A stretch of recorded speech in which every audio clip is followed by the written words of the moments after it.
Misalnya Swastiastu. Okay, let me introduce myself. My name is Kumar Kumana, with SIM 241303101. And this time I will present about the Biochemistry 11 student worksheet, and the topic material is genetic engineering and gene expression.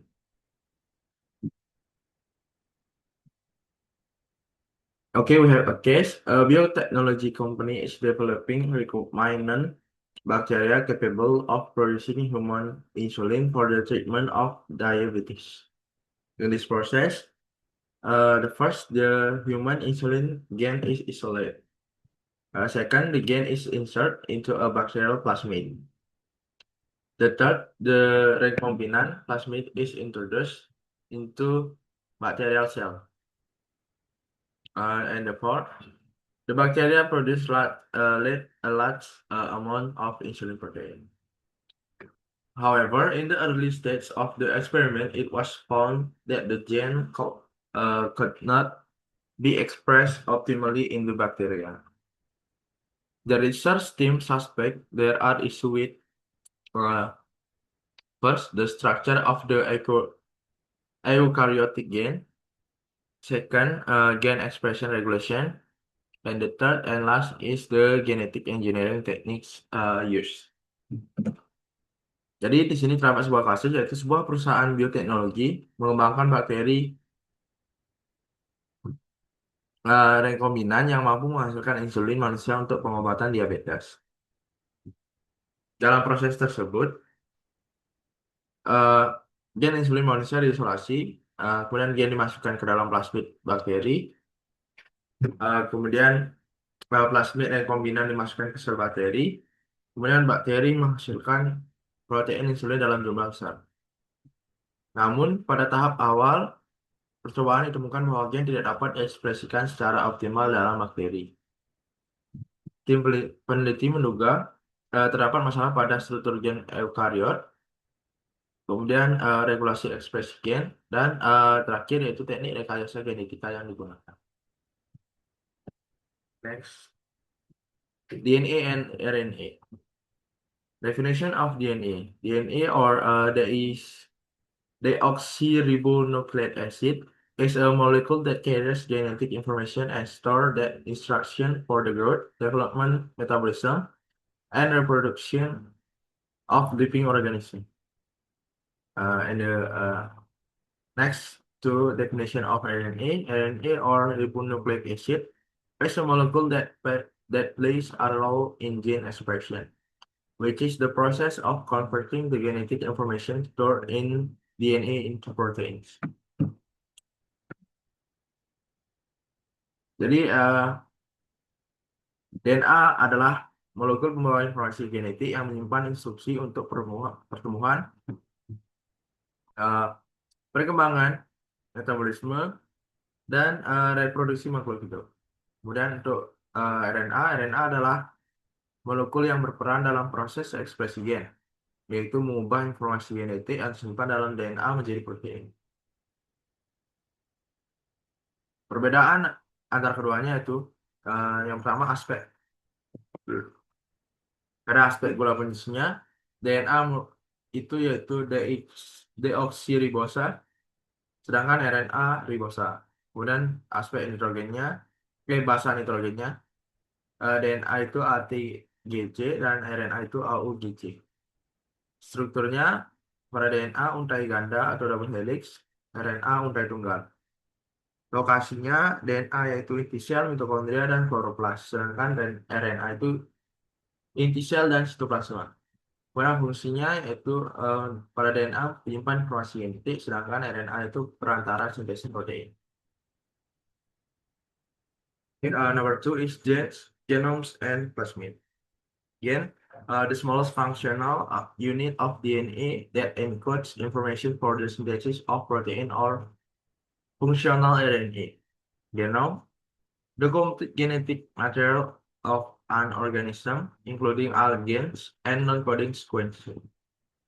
Plasmid, extra chromosomal circular DNA in bacteria serve as the primary factor recombinant DNA technology. Relationship in genetic engineering. In genetic engineering, the desired gene, or such as the human insulin gene, is extracted from the human genome and inserted into a plasmid. The plasmid is then used as a vector to deliver the gene into bacteria so that it can be expressed. Jadi nomor dua yaitu gen, genom, dan plasmid. Gen ini adalah unit fungsional spesial DNA yang mengkode informasi untuk sintesis protein atau RNA fungsional. Kemudian genom yaitu seluruh materi genetik lengkap suatu organisme mencakup semua gen dan sequence non-coded. Kemudian plasmid yaitu DNA sirkuler ekstramosomal pada bakteri menjadi vektor utama dalam teknologi DNA rekombinan. Hubungan dalam rekayasa genetika yaitu dalam rekayasa genetika gen yang diinginkan itu misalnya di sini yaitu gen insulin manusia diambil dari genom manusia lalu dimasukkan ke dalam plasmid. Nah, plasmid kemudian digunakan sebagai vektor untuk membawa gen tersebut ke dalam bakteri agar dapat diekspresikan. Gitu. Nomor tiga, number three is for prokaryotic gene structure. Prokaryotic gene structures are relatively simple and are often organized into operands. First is promoter. A region of DNA where RNA polymerase binds to any sheet transcription. Second is operator. A segment of DNA that serves as a binding site for regulatory proteins or repressors or activators to control gene expression. Operon, a group of genes regulated together by a single promoter and operator so that they can be transcribed into a single polycitronic mRNA. An example is the like operon in the bacterium Escherichia coli. Nomor tiga yaitu struktur gen prokariot. Struktur gen prokariot relatif sederhana dan sering tersusun dalam operon. Pertama itu promoter. Daerah DNA tempat RNA polimerase menempel untuk mulai transkripsi. Kemudian operator yaitu segmen DNA yang menjadi tempat pengikatan protein regulator atau repressor atau aktivator untuk mengontrol ekspresi gen. Kemudian operan yaitu sekelompok gen yang diatur bersama oleh satu promoter dan operator sehingga dapat ditranskripsi menjadi satu mRNA polycistronic. Contohnya dalam operan LAG pada bakteri Escherichia coli. Number four is eukaryotic gene structure. First intron. A section of gen that does not encode a protein and is removed during RNA processing. The second is exon. A section of gen that encode a protein and is retained in the nature mRNA. Comparison with prokaryote. Okay, we will explain next. Nomor 4 yaitu struktur gen eukaryote. Intron yaitu bagian gen yang tidak mengkode protein dan akan dipotong saat pemrosesan RNA. Kemudian exon yaitu bagian gen yang mengkode protein dan tetap diperankan dalam mRNA mata. Nah, perbandingannya dengan struktur prokariot yang sebelumnya itu dari segi aspek intron di eukariot itu ada, sedangkan prokariot itu umumnya tidak ada. Exon itu di eukariot itu ada, di prokariot itu tidak ada. Tidak dibedakan. Dan regulasinya eukariot itu sangat kompleks, sedangkan prokariot itu lebih sederhana. Kemudian untuk aspek organisasi atau organisasi gen, di eukariot itu umumnya tunggal, sedangkan di prokariot itu sering dalam operon. Untuk pemrosesan RNA di eukariot itu ada, sedangkan di prokariot itu hampir tidak ada. Number 5 is the central dogma of gene expression. Replication, transcription, and translation. The central dogma describes the flow of genetic information. DNA is replicated, transcribed into mRNA, and translated into protein. A disruption at any stage results in suboptimal gain expression. The first is the replication. The process of DNA duplication prior to cell division so that genetic information can be passed on. The second is transcription. The process of RNA synthesis based on a DNA template by the enzyme RNA polymerase. The third is translation. The process by which ribosomes translate the codons in mRNA into amino acid sequence to form proteins. Number 5 is dogma central ekspresi gen. Replikasi, transkripsi, dan yang terakhir itu translasi. Dogma sentral menjelaskan aliran informasi genetik dari DNA replikasi, kemudian ditranskripsi menjadi RNA, lalu ditranslasi menjadi protein. Gangguan pada salah satu tahap menyebabkan ekspresi gen tidak optimal. Pertama, replikasi, yaitu proses pengganaan DNA sebelum pembelahan sel sehingga informasi genetik dapat diwariskan. Next to second is transkripsi. Proses pembentukan RNA berdasarkan cetakan DNA oleh enzim RNA polimerase. Kemudian translasi, yaitu proses penerjemahan kodon pada mRNA menjadi urutan asam amino oleh ribosom sehingga terbentuk protein. Okay, next. Number 6 is genetic engineering. Definition: genetic engineering is a technique for manipulating an organism genetic material to obtain desired traits or products. First is healthcare. Production of recombinant insulin. Second is vaccine production.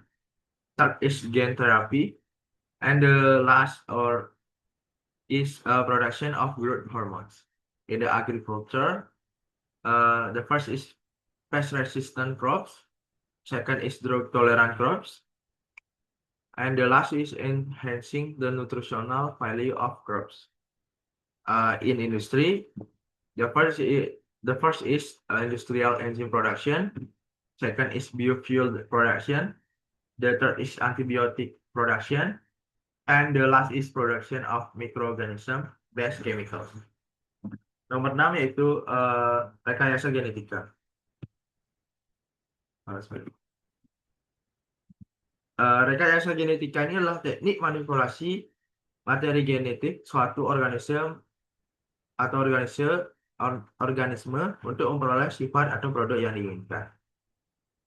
Nah, pada bidang kesehatan, contohnya pertama yaitu produk insulin rekombinan, produksi vaksin, terapi gen, dan produksi hormon pertumbuhan.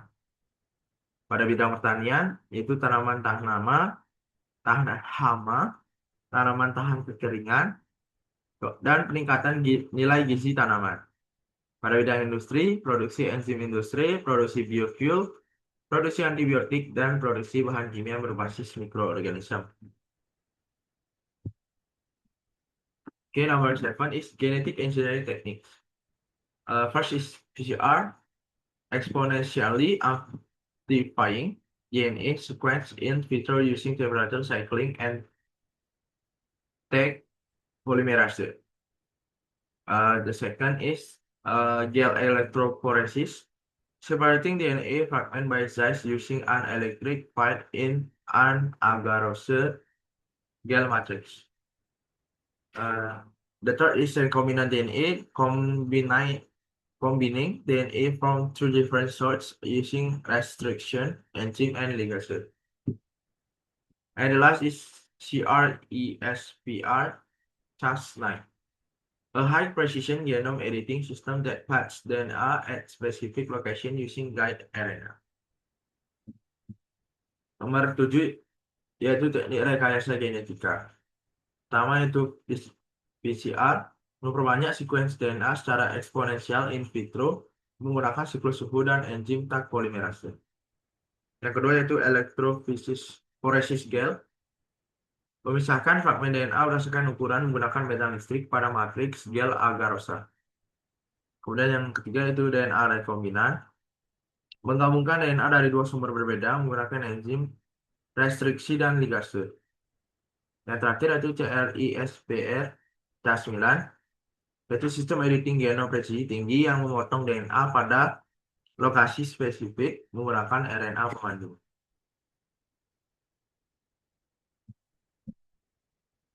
Oke, number 8 is case analysis. The human insulin gene was initially difficult to express in bacteria due to fundamental difference between eukaryotic and prokaryotic genes. Some of the reasons are, number one is the presence of introns. Human genes contain introns, whereas bacteria lacks the splicing mechanism needed to remove them. The number two is differences in promoters. Human promoters are not recognized by bacterial RNA polymerase, so transcription does not proceed optimally. Number three is difference in gene regulation. The system governing gene expression in human is far more complex than that in bacteria. Number four is differences in codon usage. The frequency of codon usage in human and bacteria differs, which can lead to inefficient protein translation. Therefore, cDNA derived from the reverse transcription of insulin mRNA, which no longer contains intron, is typically used and cloned into a strong bacterial promoter. Nomor 8 yaitu analisis kasus. Gen insulin pada manusia pada awalnya sulit diekspresikan dalam bakteri karena terdapat perbedaan mendasar antara gen eukariot dan prokariot.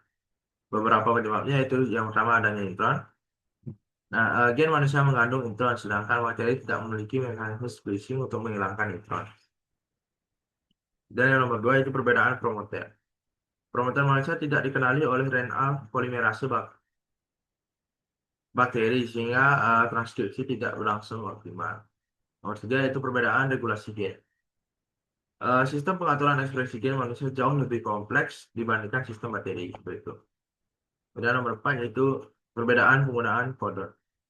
Frekuensi penggunaan kodon pada manusia dan bakteri berbeda sehingga translasi protein dapat menjadi tidak efisien. Nah, karena itu biasanya digunakan cDNA hasil transkripsi balik mRNA insulin yang sudah tidak mengandung intron dan dipasang pada promoter bakteri yang kuat.